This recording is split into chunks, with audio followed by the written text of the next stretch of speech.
नमस्कार। प्रस्तुत है आज का चिंतन। कहा जाता रहता है कि आर्थिक कारणों से मनुष्य को पीड़ा का पतन का सामना करना पड़ता है, इसलिए सुविधा साधन बढ़ा देने पर भारी समस्याओं का हल निकल आएगा। अर्थशास्त्री इसी का ताना बाना बुनते रहते हैं। विज्ञान का एक छोटा सा पक्ष तो युद्ध भड़काने वाले विनाशात्मक साधनों में लगता है, किंतु उसका भी बड़ा भाग संवर्धन में लगा है। शिक्षा का ढांचा, संपूर्ण ढांचा प्रायः इसी लक्ष्य को लेकर खड़ा किया गया है। इसके औचित्य से इनकार नहीं किया जा सकता, किंतु देखना यह है कि क्या इतने भर से ही काम चल जाएगा। यदि अभीष्ट सुविधा साधन विनिर्मित कर लिया जाए तो क्या उन समस्याओं का समाधान हो जाएगा जो इन दिनों हर किसी को संत्रस्त किए हुए हैं। इस संदर्भ में हुए प्रयोगों का प्रतिफल सामने है। आर्थिक दृष्टि से सुसंपन्न देशों में इन दिनों अमेरिका सबसे आगे है। उसके जितने सुविधा साधन अन्यत्र कहीं भी नहीं है। दूसरी तीसरी श्रेणी में तो यूरोप के इंग्लैंड, फ्रांस, जर्मनी आदि कई देश आते हैं। एशिया में रूस, जापान की संपन्नता प्रख्यात है। तेल के अधिपति कई अरब देश भी धन कुबेर समझे जाते हैं। धन के साथ जुड़ी हुई अन्य सुविधाएं भी इन देशों की अधिकांश जनता को उपलब्ध है। इन देशों की पिछड़ी जनता को एक ओर रख दें और मात्र सुसंपन्न वर्ग का ही पर्यवेक्षण करें तो प्रतीत होता है कि संपन्नता के साथ जो आशाएं जोड़ी गई थीं वे निरर्थक सिद्ध होती हैं। बारीकी से देखने पर बात इतनी भर समझ में आती है कि पिछड़े और समृद्ध कहे जाने वाले वर्गों की समस्याओं के स्वरूप तो अलग अलग अवश्य हैं, पर विपन्नता और उद्विग्नता की दृष्टि से कोई भी कम दुखी नहीं है। किसी की भी उलझन दूसरे की तुलना में कम नहीं है। हाँ, उन कठिनाइयों के नाम पृथक रूप अवश्य हैं, नाम रूप पृथक अवश्य हैं। गरीबों के लिए गरीबी अभाव अभिशाप है तो अमीरों के लिए वैभव भी संकट ही बना हुआ है। वैभव का उपयोग कहाँ किया जा सकता है, इसके उपार्जन एवं संग्रह का औचित्य किन मर्यादाओं से बंधा हुआ है। फलतः वह संपन्नता दरिद्रता से भी महंगी पड़ती है। एक भूख से संत्रस्त है, दूसरा अपच का मरीज। एक को कुपोषण की शिकायत है, दूसरे इंद्रिय शक्ति के दुरुपयोग से खोखले हो रहे हैं। यौन रोग, मधुमेह, अनिद्रा, रक्तचाप, हृदय रोग प्रायः सुसंपन्न वर्ग को ही होते हैं और वैभवजन्य सभ्यता की देन समझे जाते हैं। नैतिक खोखलेपन में भी अमीरी ही गरीबी से आगे है। असंतोष और विक्षोभ की मात्रा भी उन्हीं के पास अधिक है।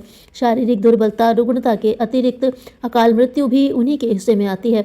मानसिक दृष्टि से चिंता, आशंका और विक्षोभग्रस्त स्थिति भी उन्हीं में अधिक पाई जाती है।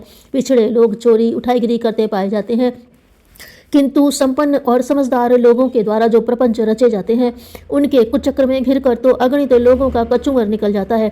शोषण की बाजीगरी से वे उतना कमा लेते हैं जितना कोई चोर उठाईगिरी 100 जन्मों में भी उपार्जित नहीं कर सकता। संपन्नता से एक प्रकार की विपत्तियां उत्पन्न होती हैं और दरिद्रता से दूसरी तरह की। इसके विपरीत दोनों ही पक्षों में सुखी और संतुष्ट लोग पाए जाते हैं। झोंपड़ियों में भी स्वर्ग बसता है। किसान और मजदूर स्वल्प साधनों से निर्वाह करते हुए हंसते हंसते सुखी संतुष्ट जीवन यापन करते हैं। राजा जनक तथा नसरुद्दीन जैसे अनेक सुसंपन्न व्यक्ति वैभव को सार्वजनिक अमानत मानकर उसके बीच कमल पत्रवत निष्प्रह निर्वाह करते रहे हैं। व्यक्तित्व की उत्कृष्टता जहाँ होगी वहाँ पारिवारिक जीवन में सौजन्य सौमनस्य का बाहुल्य मिलेगा। इसी प्रकार संपर्क क्षेत्र में पारस्परिक सहयोग सद्भाव उमड़ रहा होगा। कुछ अपवादों की बात तो हर क्षेत्र में पाई जाती है, पर अधिकतर होता यही है कि जहाँ सज्जनता होगी वहाँ व्यक्ति अपने आप में प्रसन्न, संतुष्ट और संपर्क क्षेत्र में सम्मानित बनकर रह रहा होगा। तथाकथित शिक्षा का सज्जनता और शालीनता से सीधा संबंध नहीं जुड़ा है। फलतः सुशिक्षित कहलाने वाले लोग भी व्यक्तित्व की दृष्टि से अशिक्षितों से किसी कदर अच्छी स्थिति में नहीं रह रहे हैं। संपन्नता और शिक्षा की दुहाई इन दिनों बहुत दी जाती है और उन्हें ही जादू की छड़ी बताया जाता है। यह अतिवादी प्रतिपादन है। संपन्नता और शिक्षा की अभिवृद्धि की व्यवस्था की जानी चाहिए। ऐसे प्रयत्नों का हर कोई स्वागत करेगा। इनकी उपयोगिता से कौन इनकार कर सकता है। इतने पर भी उनका महत्व इतना ही माना जाना चाहिए जितना कि वस्तुतः है या हो सकता है। प्रस्तुत समस्याएं न आर्थिक अभावों से उत्पन्न हुई हैं और न शिक्षा की कमी से। उनका मूल कारण व्यक्तित्व का स्तर गिर जाना है। अभाव और अशिक्षा को व्यक्तित्व की गिरावट के अन्य कारणों की तरह एक और कारण गिना जा सकता है, पर सारा दोष इन्हीं पर थोपना और इन्हीं उपलब्धियों के सहारे उज्जवल भविष्य का स्वप्न देखना, कठिनाइयों के हल हो जाने की बात सोचना निरर्थक है। अतिवादी प्रतिपादनों से दुराग्रह भले ही उत्पन्न कर लिया हो, वस्तुस्थिति को समझने में उससे कोई सहायता नहीं मिलती। यथार्थवादी पर्यवेक्षण से युक्त समस्याओं का स्वरूप समझने का प्रयत्न किया जाए तो एक ही निष्कर्ष पर पहुंचना होता है कि भौतिक कारणों से ही विपत्तियां उत्पन्न नहीं होती। उनका प्रधान कारण व्यक्तित्व का स्तर है, जिसे अप्रत्यक्ष एवं चिंतन परक कह सकते हैं। सोचने की मशीन गड़बड़ा जाने से कैसे कैसे विचित्र आचरण बन पड़ते हैं, उसके आश्चर्यजनक कौतूहल आए दिन सामने आते रहते हैं।